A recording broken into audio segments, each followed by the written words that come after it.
সারাদিন রোজা রেখে পেঁয়াজি ছোলা বুট মুড়ি খাওয়ায় যে মজা, সারাদিন ভাত খাইয়া তারপরে ইফতারে শরীক হওয়া, ছাগলে ঘাস খাইলে যেমন লাগে ওই রকম তার মুখে লাগে, এই মজা পাবে না।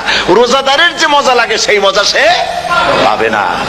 সারা মাস রোজা থাকার পর, আল্লাহর হুকুম মেনে সারা রাত রোজা রাখার পর, তারপরে ঈদের দিনে জামা কাপড় পরিষ্কার করে শেরওয়ানি গায়ে লাগাইয়া পাঞ্জাবি পরে আতর মেখে এরপরে ঈদের জামাতে যখন দাঁড়ায় যায়, সে যে মজা পায়, সারা মাস রোজা রেখে ঈদের জামাতে গিয়ে সে যে মজা পায়, যে রোজা রাখলো না ঈদের দিনে খুব জামা পাজামা সেন্ট এগুলো মেখে টেকে প্রথম কাতারে গিয়ে দাঁড়ায় গেছে, ও সেই মজা পাবে না। ওর মনের মধ্যে একটা চোর চোর ভাব থেকেই যায়।